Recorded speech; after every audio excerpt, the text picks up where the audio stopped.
In the spirit of Christmas. 'Twas the night before Christmas, and all through the shop, not a creature was stirring, not even Doug. The cars were all parked outside service this night, hoping the parts that Scott ordered would all fit just right.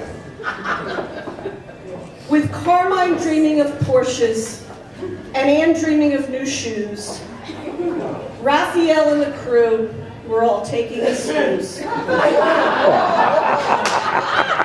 Except for Michael, who was not at all merry. He just sat at his desk, pounding on his BlackBerry. Teresa had gone home, snuggled up in her bed, while visions of puppies danced in her head.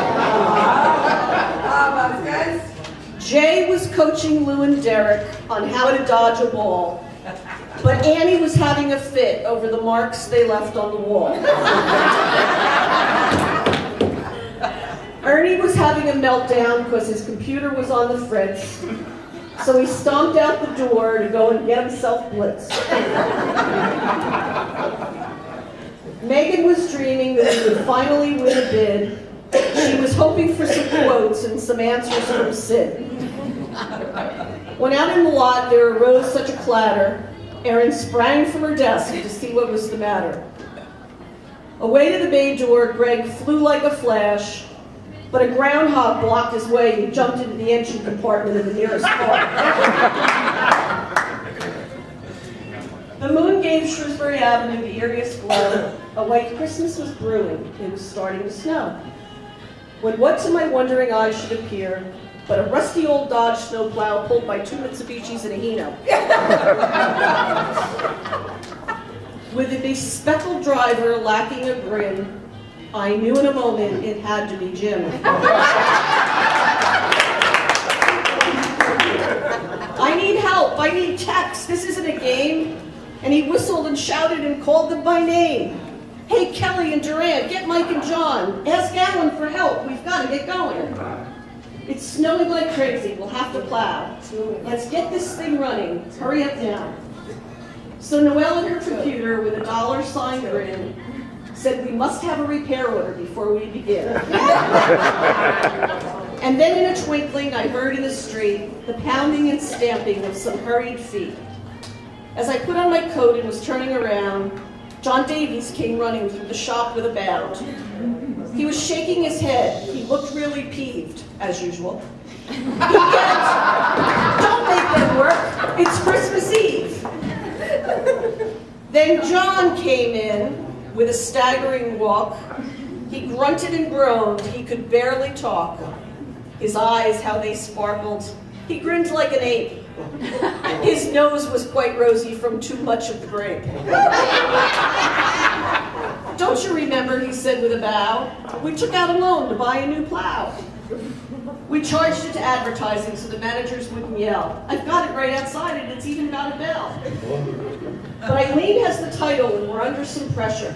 Send it to motor vehicles so we can get it registered." And quick as a wink, Arlene was there with their schedules and printouts saying, "Better beware. These cars are all floor plan, we mustn't be rash. If Jim drives that snowplow, he surely will crash." Where you going, Jim? We need us a driver who can steer it the best, because Jim will trash these cars and it'll just be a mess. So Sid volunteered to help save the day, but he let it be known he wanted overtime pay. "What's the deal?" he said. "Let me know now. Cough up the money or I don't plow." So John said to Jim, realizing their plight, "I guess we'll have to pay him on this cold winter's night." An agreement was reached, we were ready to go. A blizzard erupted. Wow, did it snow. So Sid hopped in and tried to start the plow, but the engine wouldn't run. We were worried now.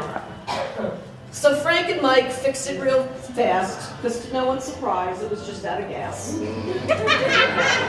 So Sid took the wheel and started the plow. He rang the bell and said, "I'm ready now." So we all went inside. We were in good hands. Sid would take care of it. He was the man. And the strangest thing happened as he drove away. A big pile of presents appeared in Lou's bay.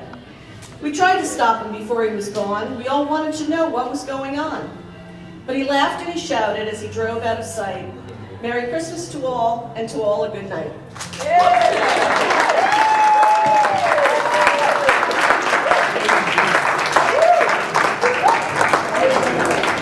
Thank you, Joni. Thanks for taking it easy. Thanks, Joni. I appreciate it. One car in 35 years, and I'll never live it down.